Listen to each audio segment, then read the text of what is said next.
Hey guys, VP here with Metaverse News with video number 2 of a 2-part series that we're doing. Now the first video, if you didn't see it, was where I asked all of you to send me any questions unanswered that you might have about blueprints, skins, anything like that.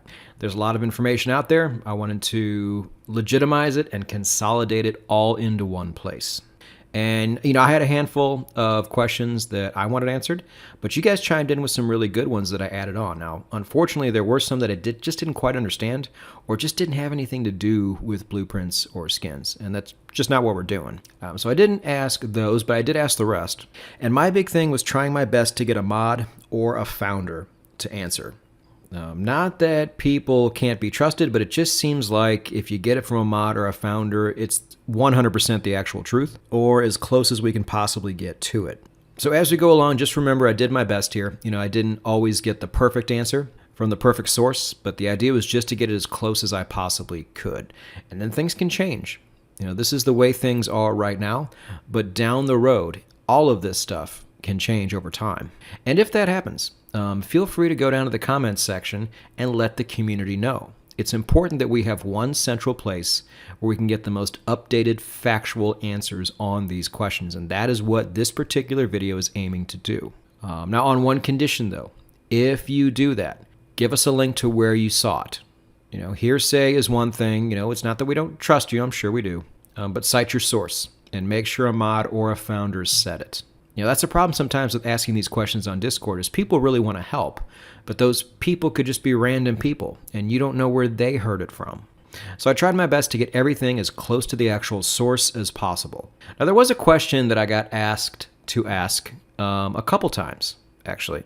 And this is something I will never, ever ask, just so you guys know, and I won't answer it either because I don't know. And that's the question of when. I don't know why people ask this question. It gets asked 70, 80 times a day on Discord, and the answer is always the same. As soon as people know when anything is going to happen, they're going to put it in the announcement section, and then you're going to get notified, and you can go look at it. And then if you don't have Discord, trust me, at least 3 or 4 Illuvium YouTubers minimum are going to put out a video on it. There is zero reason to ever ask this question. And then you add on all the people that think they're super funny because they ask this question a lot, as if they're the first one to ever do it. Like, is this what you guys do all day? Anyway, rant over. On to the questions. Now, I will say, these first 3 questions, I don't think you're going to like the answers, but it's important that we know. I would rather know than not know. Question number 1. What exactly do these skins go onto? I've heard multiple answers on this. I wanted to get some clarity. And so here's what we found out. Now, I didn't do the best job clipping early on, so bear with me. You might not get the context you're looking for. But really what you have to know is they will go on things like weapons, shields, and armor. So like a dagger or a shield, and the actual skins for the ranger herself. I was almost hoping it was only going to be this right here, because these can be pretty small. So small that you may not even really see it. Let's say you get something really awesome. You get Ramfire, but it's the Ramfire dagger skin. If you can't even see it, who's going to buy it? I'm totally speculating here, but kind of hoping they were just, skins that would go on the Ranger and go on Mozart. But it looks like it's going to be dagger and shield as well. We'll see what it looks like. I could be totally off there. Question number 2. Will we be able to craft skins and sell them during Illuvium Zero Alpha? Now, this is big because what this question is pretty much asking is, how soon can we start getting our money back? I spent 5 ETH on land. I would like to make that back as soon as possible. And here is your answer. Now, sometimes, I don't know if you guys noticed this, but in the AMA section where I went, there weren't always mods there. The mods seem to be a little less plentiful this week than before. Not sure why, but sometimes they weren't always there when I was there. So oftentimes you see somebody from Illuvial pop in, which isn't as good as having a mod there, but to me it is the next best thing. These guys know what they're doing, and they stepped up. But here are the parts you have to pay attention to. Skins are only crafted in the overworld. So the overworld's not going to be out for a while. So during Illuvium Zero Alpha, we will not be able to craft them. And it makes sense, because what goes into a blueprint? The blueprint itself, an item, the skin, and Solon. We won't be farming fuel in Illuvium Zero, just resources. So again, not the answer I was hoping for, but this is actually good because I don't want people coming in with expectations that are false. That's actually worse. Question number 3. Are all blueprints completely unique from one another? So I even said this on a video. I was pretty sure that I had heard that every blueprint was one of a kind, which means if you find the design, you are the only one with that design. Am I crazy here? Did you guys hear that too? Because I was actually corrected on that video in the comments section. I was like, oh, well, I need to get to the bottom of this, don't I? And so I did, and check this out. So yes, someone else can find the exact same designed blueprint as you. The team can make a couple of unique designs. Well, if there's more than one, they're not that unique. So that's really the question I was trying to answer, or get answered, and Garf did a really good job. And then he actually goes on to say this. Garf, I hope you're wrong about this. He says, Kieran has mentioned this multiple times in AMAs, where he jokes that he, or another whale, could troll people by just selling the exact same skins for $0 and completely breaking the industry that someone else created on a single blueprint. Yeah, ha fucking ha. If any of the founders are watching this video right now, I'm not sure why they would be, but if they are, I would caution against something like this. I would not be coming up with ways to actively screw people who have bought into and believed in your project. No bueno. Please reconsider. Moving on to question number 4. How many blueprints will be available for the alpha version? I know this. I've seen this everywhere. It's 1,000. Will they all be ready by the time it releases? We don't know. But we're going to be spending so much time trying to put our buildings out there and grow our land that it's really not going to matter. And I will say one thing about what we just talked about in question number 3. If there's going to be 10,000 altogether, and only 1,000 are available in the alpha version, if you are able to find one, there's a pretty good chance that once the game finally releases, that it could take 1 or 2 years, maybe even longer, before somebody finds that duplicate of your design, especially if you find it early in Illuvium Zero Alpha. Remember, when the full game comes out, people will be there doing a whole lot of different things to where really what we're doing in Illuvium Zero is one main thing, and that is hunting for blueprints. So if there's a silver lining to what we found out on question number 3, I think it would be this right here. Question number 5. Will we really need 27 Illuvials to make the top tier skins? So this has been going around. I'm not sure how they arrived at this number. But let's say let's say you want to craft, or let's say you find. So let's say you find an Axodon shield skin. All right. Will you need to find 27 Atlases to make one Axodon shield? People were talking about this like it was really going to happen. Now, this is probably not going to happen. This is actually from Kieran, and I do remember him saying this. He said that was a bit excessive. And he's right. It totally is.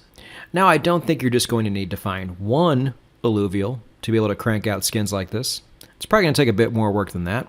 It may even take anywhere from like 5 to 10, which is going to be pretty arduous. But remember, too, when people start playing this game, they're going to be selling Illuvials on the open market.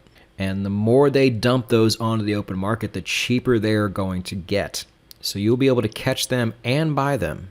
And if you can sell that skin for 10 ETH and it costs you 2 or 3 ETH to get all the materials, well, then that's exactly what you're going to do. But I wouldn't be too concerned about this because it's probably not really how it's going to go down. Question number 6. Okay, got this one a couple times. So, for example, does a tier 4 land have a higher chance at scanning higher caliber Illuvials? Okay, so let's say you and I both have land in the Crimson Waste. I have a tier 1, you have a tier 4. Now, we'd both love to have a Ramfire skin. Does your scanner have a higher chance of coming up with Ramfire than my scanner does? The answer is no. Shout out to Pelican, by the way, too. He was right there when I needed him towards the end there. So, no, but a T4 will likely be able to do more scans because they have more resources. That's obvious. But a scanner is a scanner is a scanner, regardless of which land it is on. And this is a good thing, because if it was not this way, then they should have told us that before the land sale, but it's irrelevant. A scanner is a scanner is a scanner. Question number 7. How long does it take to get from bare land to a finished blueprint? Like how much time from point A to point B should we expect to take? And I don't think I recorded this answer, but I already knew the answer. It's kind of obvious. There's no way to know. A lot of what we're going to be doing in Illuvium Zero is trying to figure out the most efficient way to buy and set up our buildings. But there's way too many variables. How efficient are you with your buildings? How much time do you have in your day? How fast are your fingers? What tier lands are we talking here? There's dozens of different variables. There's no way to know. But one thing I did do, you'll notice this. It says see link in description. Saw something really cool from IlluvialMaster. I think that's the name of this, IlluvialMaster.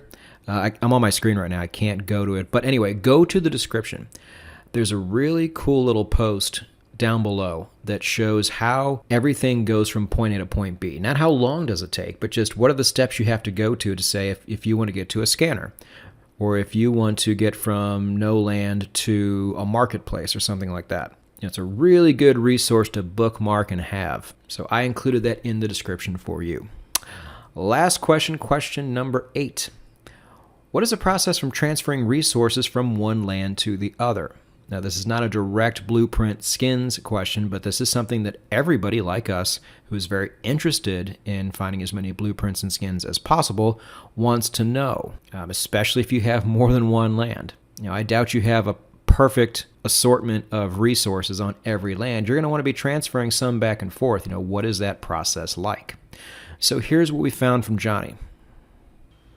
Now we have something here called the 0-point transducer. I don't know much about it. If you know more about it, please put that down below in the comments section. Help the community out. Help me out. But moving between two lands you own would still incur a certain cost. Now I'm sure this cost isn't going to be a whole lot, especially if it's on IMX, but there will be some kind of cost involved. Now, if you have a megacity, this cost does not apply because you share resources. So very nice. Doesn't apply to me, but might apply to you. So you can do it for sure. But just not freely. Now, we don't know how long it's actually going to take. I'm pretty sure I heard that you can cycle through your lands pretty quickly, but how long that process is actually going to take, we just don't know yet. And what it's going to cost, we just don't know yet. But I can't imagine them, gouging us for something like this. Again, like we said before, rewarding people for buying land and buying into your project is better than punishing them. But that's it. A big thank you to everybody that sent questions in. Now, if you like what we're doing here and you are a blueprint baron yourself, like and subscribe to this channel. This is what we're doing here. I will certainly do my best to put out more videos before Illuvium Zero gets released. And then when it does release, that's when the fun really begins. I will also have an actual Metaverse news video coming out shortly, so stay tuned for that. And until then, I'll see you down the road.